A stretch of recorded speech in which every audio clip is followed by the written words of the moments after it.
po kami ay bumabati sa inyo mga minamahal nating mga kaibigan, mga kapatid. Taga-subaybay po ng ating Solid Rock Ministry Lesson Quarterly Review. Magandang araw po sa inyo. Babatiin po natin ang mga churches na ito at maaaring kasama po kayo dito. Unang-una po ay ang Basod Seventh-day Adventist Church. Sa pangunguna po ito ni Lobel Lavinia. O kung sino man po ang elder dito sa church na ito. Ang Binson Seventh-day Adventist Church po at ang Bagasbas Seventh-day Adventist, pangunguna po ito ni Sister Letlet. Ang Daet Church po na nagdiwang pa lang ng 95th anniversary, kami po ay bumabati sa inyo. Pasig City Seventh-day Adventist Church, ang Angat Bulacan Seventh-day Adventist Church, ang Dilasag Aurora Seventh-day Adventist Church, ang Fort Bonifacio Seventh-day Adventist Church, ang Hanging Bridge Seventh-day Adventist Church, ang Saging Seventh-day Adventist Church, Dinalupihan, Bataan, ang North Harbor, Auckland, New Zealand, ang Italy Seventh-day Adventist Church po, ang Phase 2, Bagong Silang Seventh-day Adventist Church, ang Malolos City Seventh-day Adventist Church. Maaaring susunod pong linggo, nandyan po kami sa inyo.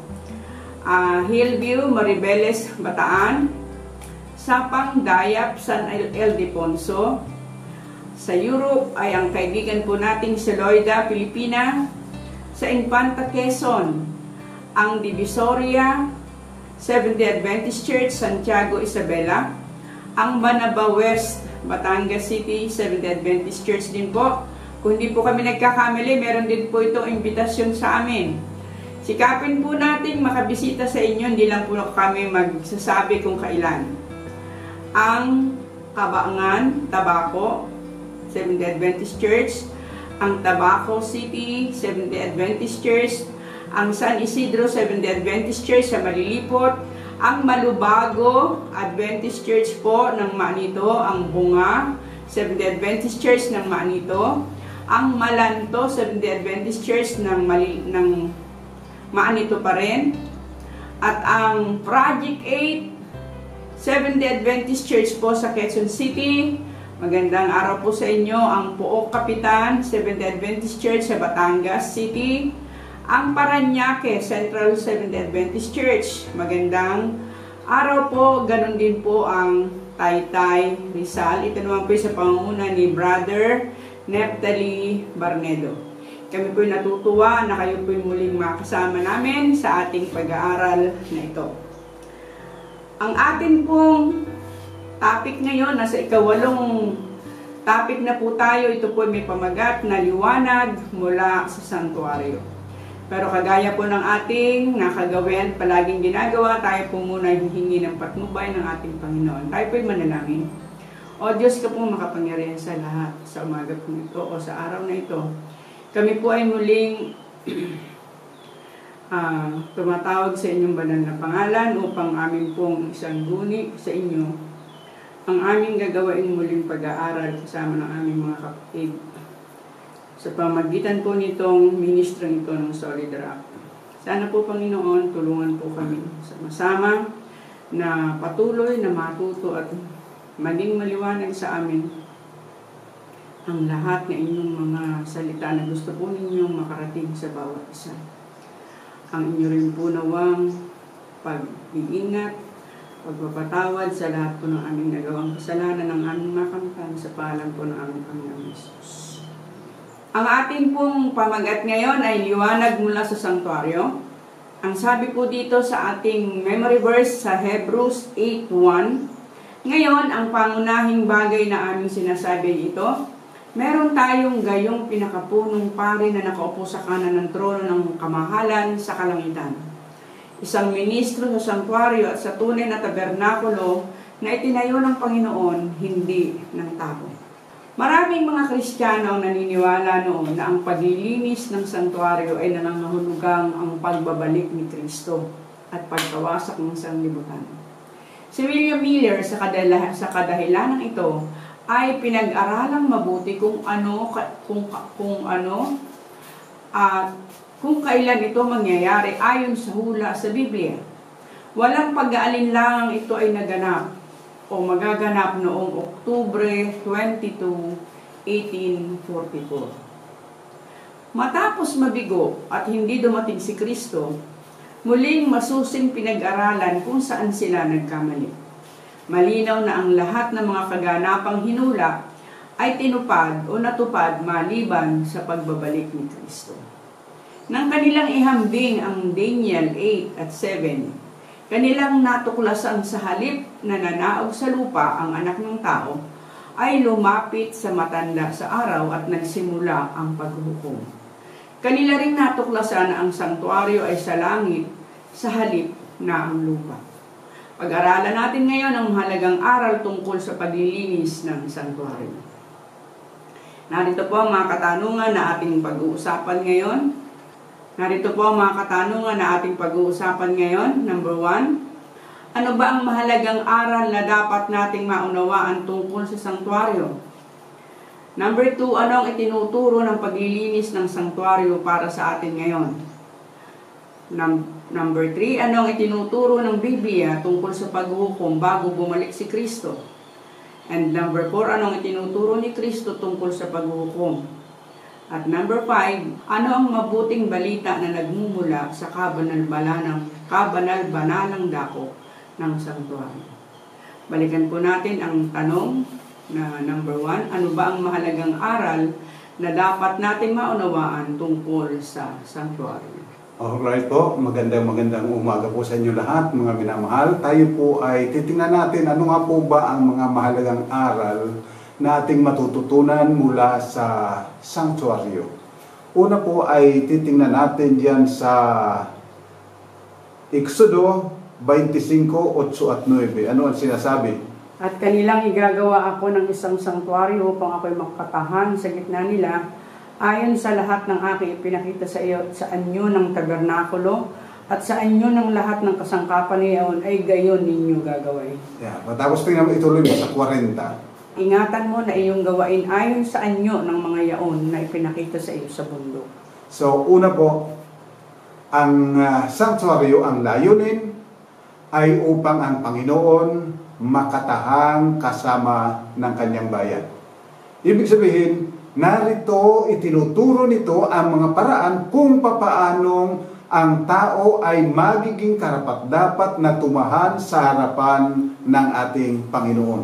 Kung papaanong ang Panginoon ay maaaring tumahang kasama natin, palibhasang ang sanglibutan at ang buong sangkatauhan ay nagkasala. So, dito po sa sanktuaryo ay itinuturo kung ano ang mga marapat gawin alang-alang sa ating kaligtasan o sa pagkakaroon ng karapatan na makatahang kasama ng ating Panginoon. Sapagkat mula pa sa umpisa, ang panukala ng Diyos, siya ay tatahang kasama ng tao. Datapot ang tao ay nagkasala. Kaya dito po sa sanktuaryo, itinuturo kung ano ang gagawin ng Diyos upang tayo ay malinis, upang tayo ay matubos, at upang tayo ay maging karapat-dapat na panahanang kasama ng Diyos.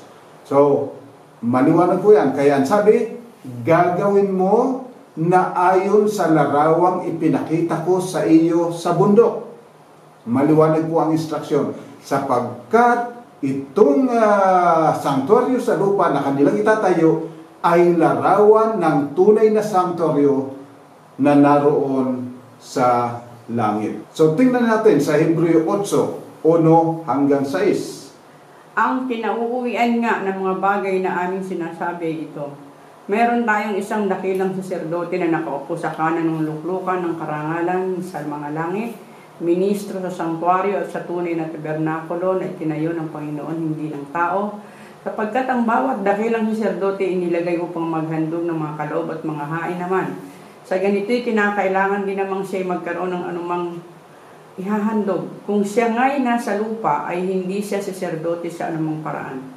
Palibhasa ay meron ng nagsisipaghandog ng mga kaloob ayon sa kautusan, na nangaglilingkod sa anyo at anino ng mga bagay sa kalangitan, gaya naman ni Moses, na pinagsabihan ng Diyos ng malapit na gawin niya ang tabernakulo, sapagkat sinabi niya, ingatan mo na iyong gawin ang lahat ng mga bagay ayon sa anyong ipinakita sa iyo sa bundok.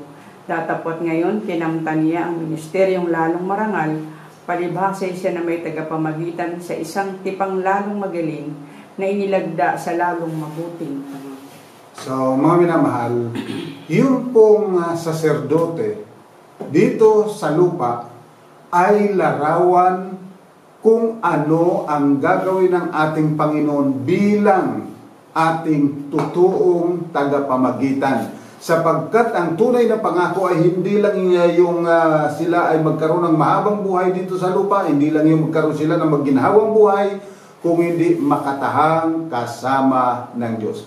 Kaya bawat aspeto ng gawain doon sa sanktuaryo ay naglalarawan ng gagawin ng ating Panginoon. So ito yung pinakasumari ng itinuturo ng mga alagad, na tayo ay mayroong tagapamagitan naroon sa kaitaasan ng kalangitan sa tunay na sanktuaryo na gawa ng Diyos, hindi ng tao. So napakahalaga po na titingnan natin mabuti kung ano-ano yung mga ginagawa doon sa sanktuaryo, sapagkat yun ang mga larawan kung papaanong ginagawa ni Kristo ang ating kaligtasan.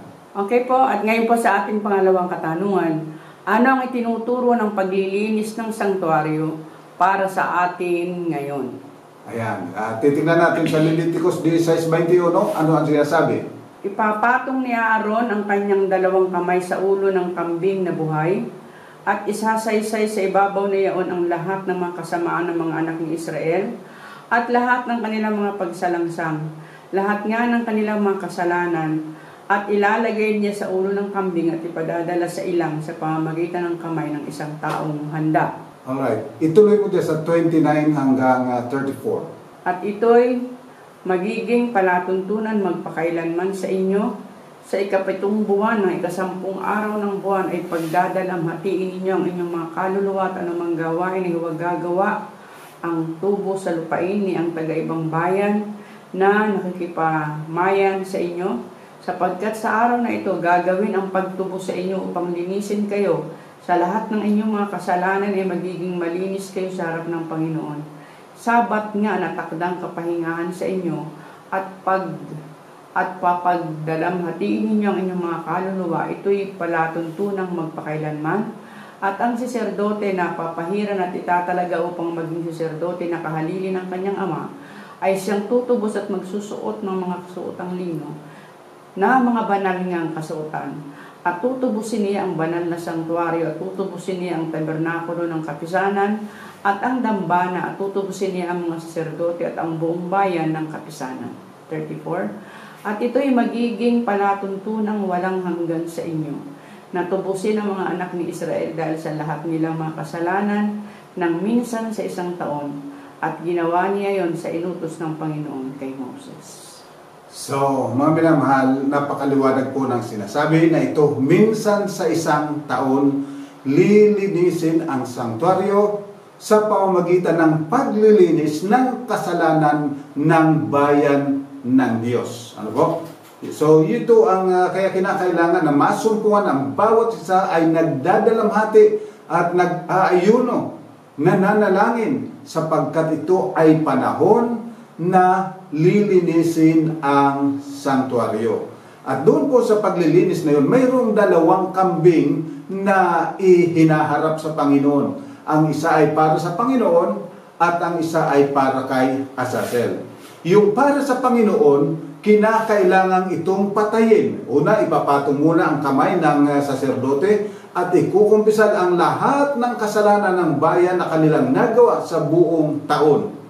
At pagkatapos, papatayin ang kambing, kukunin ang kanyang dugo, iwiwisik doon sa tabing ng banal na dako na naghahati sa kabanal-banalan at ng banal na dako. Pagkatapos, papasok doon sa kabanal-banalang dako at ilalahid ang dugo doon sa pinakasungay ng arka na nandoon sa loob. Ito po yung paglilinis. At ang lahat ng tao ay nasa labas na nananalangin na mataimtim habang ginagawa ng mataas na saserdote ang kanyang gawain.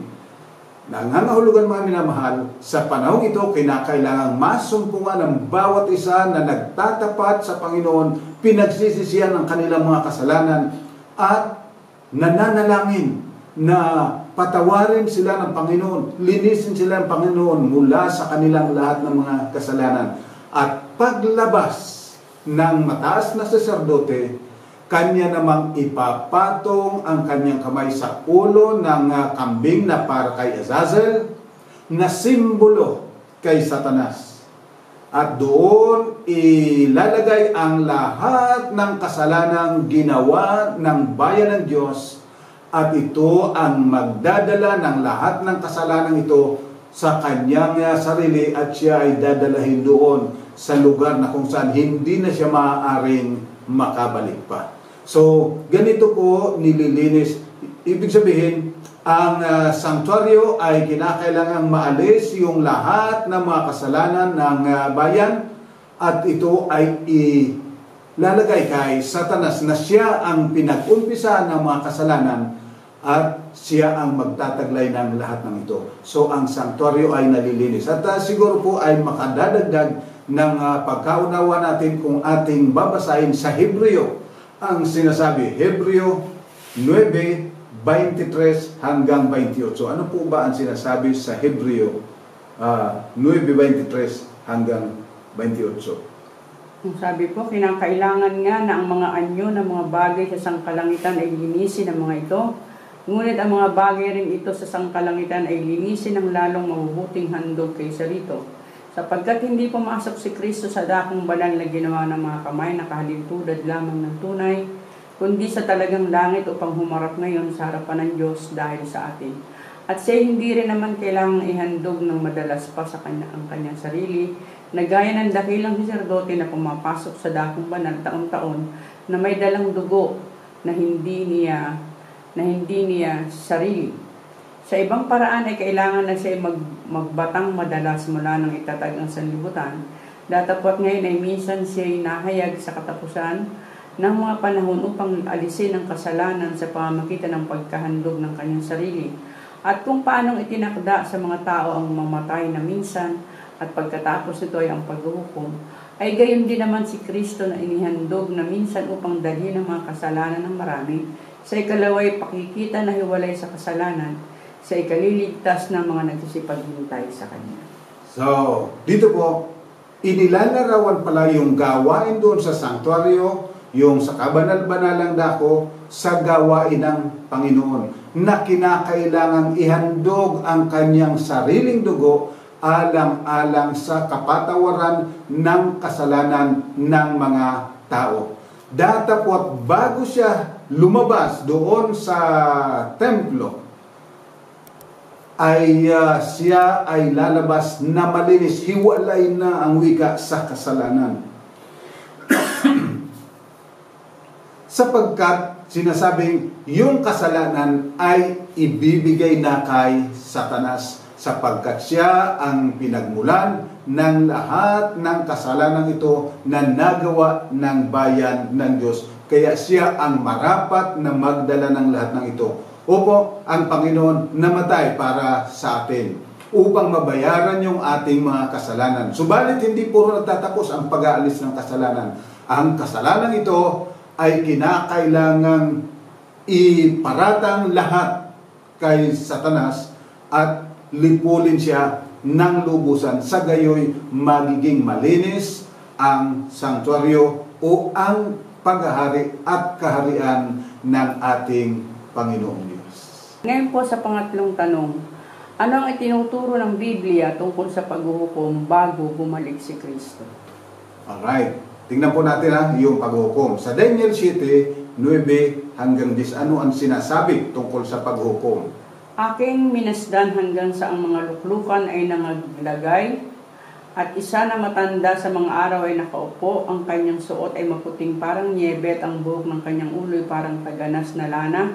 Ang kanyang luklukan ay may mga liyab ng apoy at ang mga gulong niyaon ay nagmimingas na apoy. Isang mabangis na sigalbo ay lumabas at nagmula sa harap niya. Mga libo-libo ang naglilingkod sa kanya at maka 10,000 na 10,000 ang nagsitayo sa harap niya. ang kahatulan ay nalagdat, ang mga aklat ay napuksan.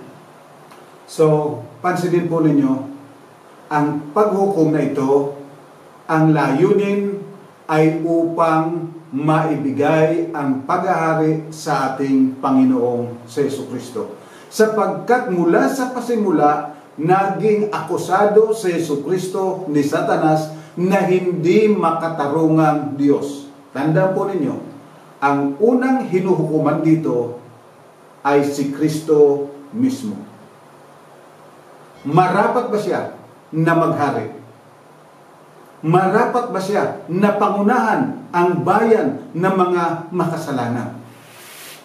So yun po ang unang paghuhukom na binabanggit sa banal na kasulatan. Ang paghuhukom, ibig sabihin, yung paglilinis, lilinisin ang pangalan ng ating Panginoon na siya ay marapat na maghari. At kung ikukumpara po natin itong Daniel 7, doon sa Apokalipsis 12, tingnan po natin sa 12, 7 hanggang 10. Ano ang sinasabi? At nagkaroon ng pagbabaka sa langit, si Miguel at ang kanyang mga anghel ay nakipagbaka sa dragon. At ang dragon at ang kanyang mga anghel ay nakipagbaka at hindi sila nanganalo, ninasumpungan pa man ang kanilang dako sa langit. At inihagis ang malaking dragon, ang matandang ahas, ang tinawag na Diablo at Satanas, ang dumaya sa buong sanlibutan. Siya inihagis sa lupa at ang kanyang mga anghel ay inihagis na kasama niya. At narinig ko isang malakas na tinig sa langit na nagsasabi, ngayon dumaig ang kaligtasan at ang kapangyarihan at ang kapangyarihan ng ating Diyos at ang kapamahalaan ng kanyang Kristo, sapagkat inihagis na ang tagapagsumbong sa ating mga kapatid na siyang sa kanila ay nagsusumbong sa harapan ng ating Diyos araw at gabi. So, dito po, matapos yung pagbabaka sa langit po ito, pagbabaka, na wala nang nasumpungang lugar pa para sa dragon at sa kanyang mga anghel. Kaya sila ay inihagis na dito sa lupa. At kung ating pong pag-aaralan mabuti yung mga talata, sinasabi, narito ngayon, purihin ang Diyos sapagkat naghari na ang kordero. So ibig sabihin, dito ay naging malinis na ang pangalan ng ating Panginoon, naging malinis na yung kanyang pamamahala, naging malinis yung kanyang pamamaraan para tayo ay kanyang tulungan at tayo'y maligtas. Tatandaan po natin ang akusasyon ni Satanas sa Diyos. Ang Diyos ay hindi makatarungan at pumipigil sa pagtatagumpay ng kanyang mga nilalang. Pangalawa, ang tao, ang kanyang akusasyon, gumagawa lang dahilan sa pabuya na ibinibigay ng Diyos. Dahilan sa mga pagpapala, dahilan sa mga pag-iingat ng Diyos, kaya sila ay sumusunod. Pero ang totoo, ang kanilang puso, malayo sa Diyos. Datapot dito, napatunayang sinungaling si Satanas sapagkat una, nabuhos ang dugo ng kordero alang-alang sa ating kaligtasan. Pangalawa, nagpatutuo yung kanyang mga alagad at hindi natakot maging sa kamatayan. Nagpapatunay lamang na hindi dahilan sa pakinabang sila ay sumusunod, kundi sapagkat kanilang iniibig ang Diyos at sila'y nananampalataya na ang Diyos ay matuwid at banal. Kaya nga po, matapos yung paglilinis sa sanktuaryo, si Satanas wala ng puwang na makabalik pa kahit sa ang planeta, malibang dito na lamang siya sa planeta ng lupa, sapagkat siya ay wala na, hindi na siya maaaring paniwalaan pa ng kahit na sino, sapagkat naging silyado na sa puso't isipan ng lahat ng mga nilikha ng Diyos na si Satanas sinungaling, na si Satanas mandaraya, na si Satanas walang ibang iniisip kung hindi kapahamakan. Datapot ang Diyos ang kanyang iniisip, buhay, kapanatagan at kasaganaan ng bawat isa sa kanyang mga lingkod. Kaya kapag tinignan po natin sa Apokalipsis 14, 6 at 7 ay mayroong panawagan. Sabi po, at nakita ko ang ibang anghel na lumilipad sa gitna ng mga langit na may mabuting balita na walang hanggan upang ibalita sa mga nananahan sa lupa sa bawat bansa at angkan at wika at bayan. At sinabi niya ng malakas na tinig, matakot kayo sa Diyos at magbigay kaluwalhatian sa Kanya sapagkat dumating ang panahon ng Kanyang paghatol at magsisamba kayo sa gumawa ng langit at ng lupa at ng dagat at mga bukal ng tubig. At ngayon naman po sa ating pang-apat na katanungan, ano ang itinuturo ni Kristo tungkol sa paghuhukom? Ayan, tingnan po natin sa Apokalipsis 22, 10 hanggang 12, ano ang sinasabi? At sinabi niya sa akin, huwag mong tatakan ang mga salita ng hula ng aklat na ito sapagkat malapit na ang panahon. Ang liko ay magpapakaliko pa at ang marumi magpapakarumi pa at ang matuwid ay magpapakatuwid pa, ang banal ay magpapakabanal pa. Narito ako'y madaling pumaparito at ang aking gantimpala ay nasa akin upang bigyan ng kagantihan ang bawat isa ayon sa kanyang gawa.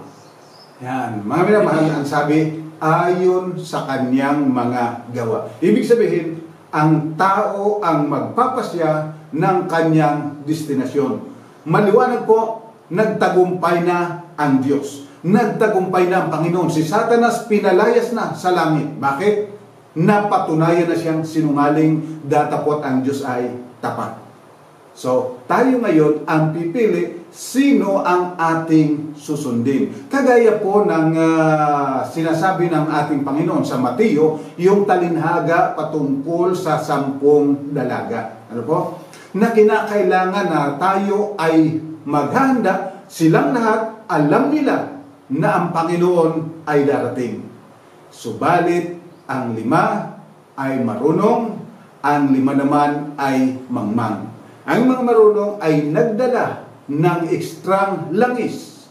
Datapot yung mangmang natulog na walang dalang ekstrang langis. Kaya nung dumating ang Panginoon sa oras na hindi nila iniisip, hindi sila mga handa. So kinakailangan, sabi diyan, magpapakabanal ang bawat isa. Kinakailangan yung banal, magpakabanal pa.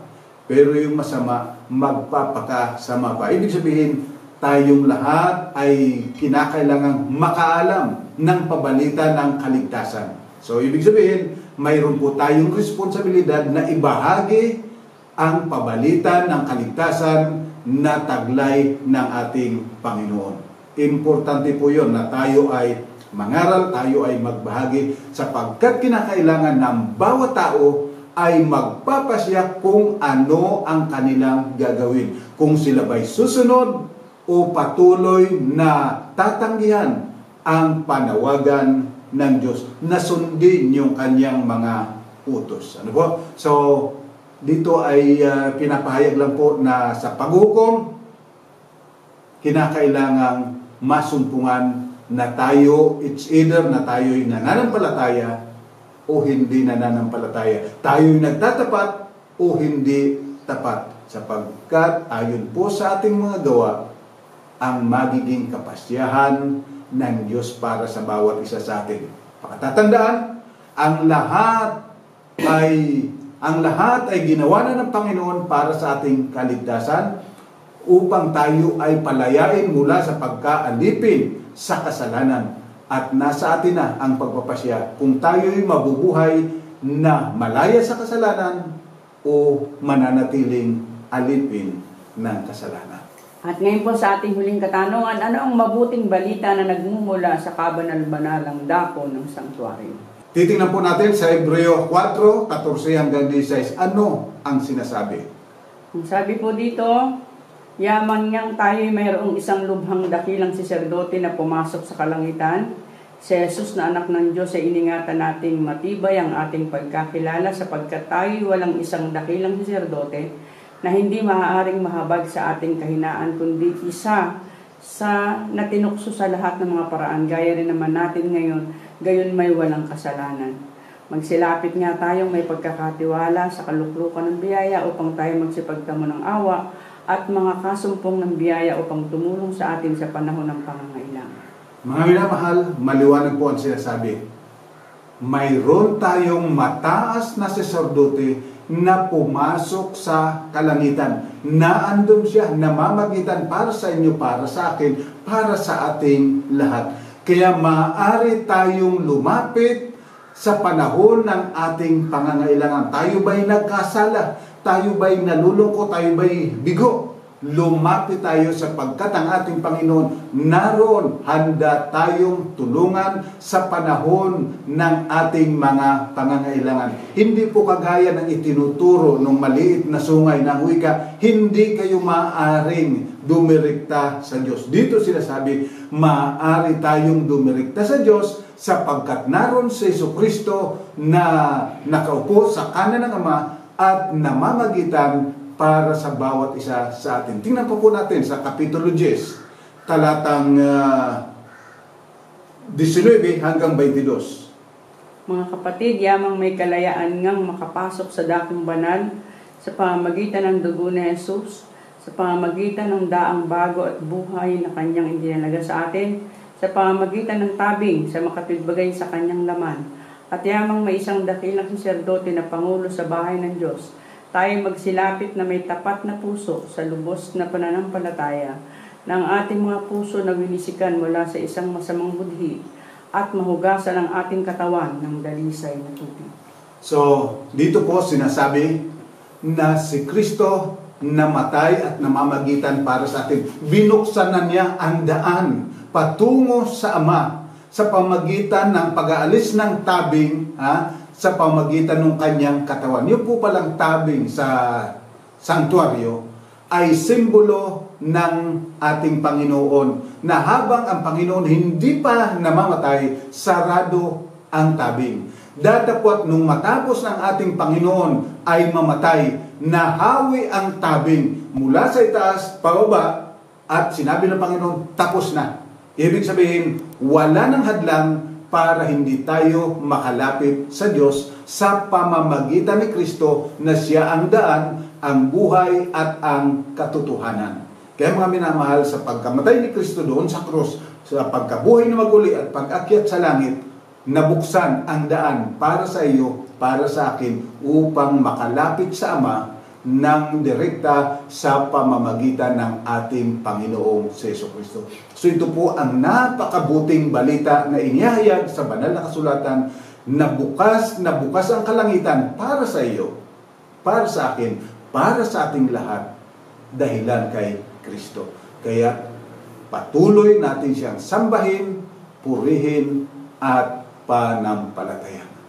Okay, diyan po natatapos ang ating talakayan ngayon. Iiwan po namin sa inyo ang mga summary ito upang mas lalo po nating maunawaan ang ating pinag-aralan. Number 1, ang gawain sa sanktuaryo ay larawan ng gawain ng Diyos para sa ating kaligtasan. Number 2, ang kaharian, paghuhukom at paghahari ng Diyos ay matuwid at makatarungan. Yan ay magiging hayag sa buong sansinuko. Pang-3, dahilan sa dugo ni Kristo at sa patutuo ng mga mananampalataya, malilipat kay Satanas lahat ng kasamaan at mawawakasan. Pang-4, lahat ay pipili ng kanilang destinasyon. Walang maaaring isisi kanino man, pagkat lahat bibigyang pagkakataon. Number 5, sapagkat si Kristo ang namamagitan para sa mga mananampalataya, tiyak ang kaligtasan, sapagkat sapat ang kanyang biyaya at kapangyarihan. So mga minamahal, maraming salamat po. Sana po muling nakatulong ang ating pag-aaral na tayo ay magkaroon ng ibayong pananampalataya, pagtitiwala sa Panginoon at tayo'y lumakad ayon sa inilakad ng ating Panginoon sapagkat tayo ay binigyan na niya ng kalayaan mula sa kasalanan sa pagiging alipin nito. Tayo po'y manalangin.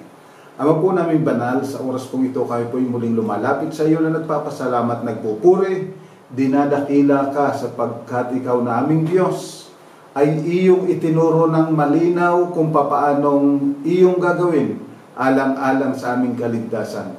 At salamat po sapagkat ang aming Panginoon ay kanyang ginampanan ang gawain ito na iyong ipinahayag na iyong gagawin para sa bawat isa sa amin. Naging handa siya na ialay ang kanyang sariling buhay, mabuhos ang kanyang sariling dugo alang-alang sa aming katubusan. At ngayon, siya'y umakyat at umupo sa iyong piling upang patuloy na mamagitan para sa bawat isa sa amin, sapagkat iyong tunay na kami minamahal, kami iyong iniibig.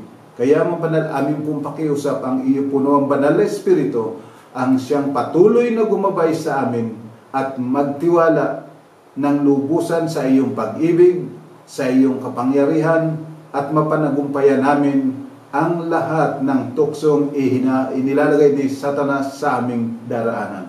O salamat po na kami patuloy mong pinatatawad sa aming pagkukulang at pagkakasala. Akin pong dalangin ng banal na iyong pagpalain ng mga kapatid na ito, ang kanilang mga paglilingkod, ang kanilang buong sambahayan, alang-alang pong lahat sa ngalan ng aming Panginoong Jesus. Amen. So mga minamahal, maraming salamat pong muli sa inyong patuloy na pagsubaybay at pagsishare ng pag-aaral na ito sa ating mga kaibigan. God bless us all.